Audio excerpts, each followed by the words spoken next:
Hello one and all, a very warm welcome to another instalment from the channel that is John O's Graveyard Jaunts.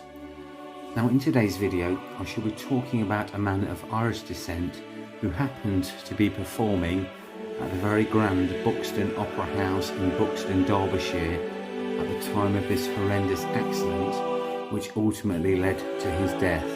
The year was 1799 and the person who features in today's video was a man by the name of John Kane. In today's episode I shall be visiting the Buxton Opera House in Buxton where John Kane was performing in a play called Romp at the time this incident occurred.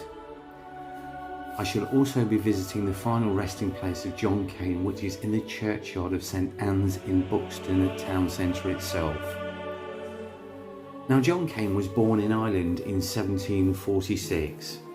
He was an 18th century actor and comedian of considerable distinction when he met with his untimely death in 1799 involving a poisonous plant which perhaps was hemlock. Like the majority of his profession at the time, he moved around the country performing and spent a lot of his time in England. It was while fulfilling an engagement in Buxton that he died.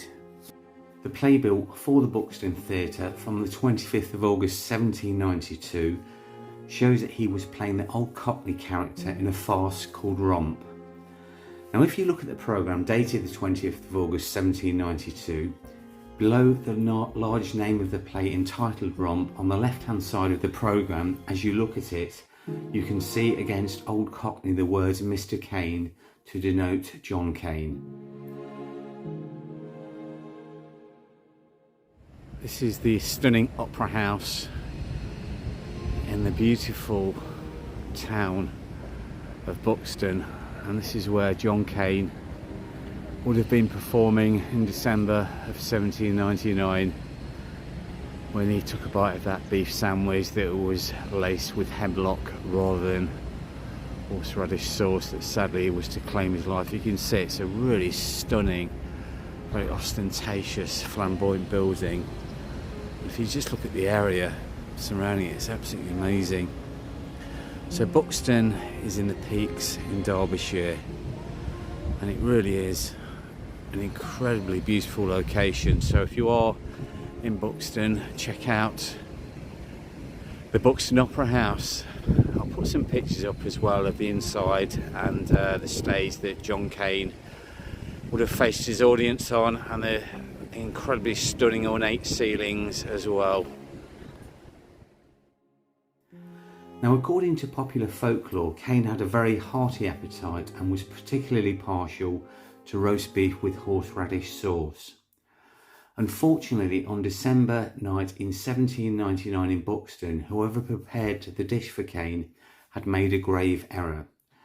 Now instead of picking wild horseradish, the cook had mistakenly gathered Connium maculatum, the European species of poisonous hemlock. So about the plant hemlock then. Now hemlock is part of the carrot family but is extremely poisonous. And in 399 BCE, i.e. before the Common Era, Socrates was poisoned by hemlock. The poisoning starts from your feet, they become numb, followed by muscle pain. In the acute stages you suffer from convulsions. The symptoms then work their way up through your body, eventually causing respiratory failure and then ultimately death. Now symptoms occur 30 minutes to hours after ingestion. Now John Kane is said to have suffered an agonising death accompanied by the sort of dramatic contortions which fully befitted a leading actor's final exit. His grave is turned to face all the other graves so that he be laid to rest in the same way he lived his life, facing an audience. Because of his fame during his lifetime and distinction of having literally eaten himself to death, the gravestone has become a Grade 2 listed monument. And as the great bard himself said, William Shakespeare in 1599, all the world's a stage. Perhaps this is true even in death, as John Kane faces his audience for the final curtain. So this is the final resting place of John Kane, the actor and comedian, in the churchyard at St Mary's Church, and it does actually say there eminent comedian of the Victorian era. Now, the headstone is somewhat weathered, but we do know he passed away in December of 1799, aged 58 years. And what's really interesting now, if you look at the way his headstone is facing, and I'll pan around, and this is really interesting and significant, bearing in mind he was an actor and a comedian.